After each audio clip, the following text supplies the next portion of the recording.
Yes, on October 14, 2025, the UK Home Office officially announced that graduate route, that is the post-study visa that currently allows international students to stay and work for 2 years after graduation, will be reduced to 18 months starting 1st of January 2027.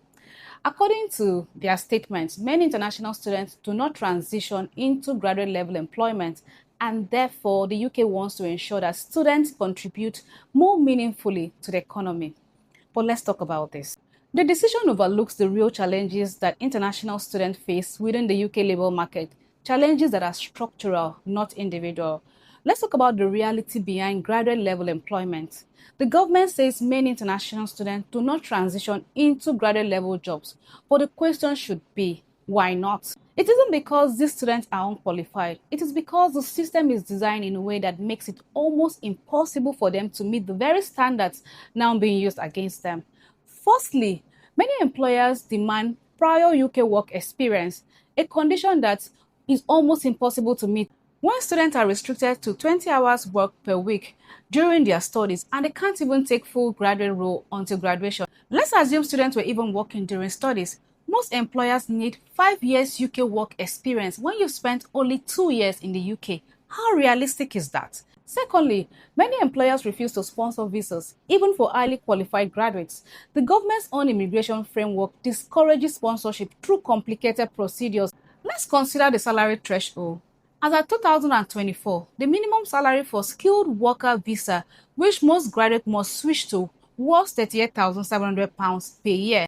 But beginning 22nd July 2025, that threshold was lifted to £41,700 per year, or the going rate for that occupation, whichever is higher. This means that even when graduates find jobs, many of those offers fall below the required pay scale for sponsorship. So it's not about the question of ability, it's not the question of accessibility. The system simply prices many graduates out of eligibility. Before now, students had 2 years to find suitable employment for transitioning to skilled worker visa. Now the window will shrink to 18 months.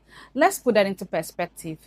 If it takes you 3 to 4 months just to complete required professional trainings or certification in many sectors, and the recruitment cycle which can easily take up to 4 to 6 months, especially for international applicants. So if students struggle to transition in 2 years, how realistic is it to expect them to succeed in just 18 months? This is not a policy that encourages integration. It is one that quietly reduces immigration participation under the guise of labor efficiency. And let's be clear, each year, students contribute over £40 billion to the UK economy through tuition, housing, transportation and taxes. They strengthen communities and they create global goodwill for the UK education system. To now suggest that they are not meaningfully contributing is disingenuous because their contribution is already there. What is missing is the support to translate that investment into long-term value for both the students and the economy. Because from a UK employer standpoint, international graduates are often seen as lacking the UK work experience needed for mid-career or even graduate entry positions, a perception that locks them out of roles that meet the visa thresholds. So instead of reducing the time allowed for post-study employment, the UK should be removing barriers that make employability difficult. That includes encouraging employers to sponsor international graduates, introducing structured internship pathways that could count as UK work experience, and most importantly, reassessing the salary threshold to reflect real graduate entry rather than mid-career earnings. That is how to foster both fairness and growth. It's a truth at a time. Take care and have a nice day.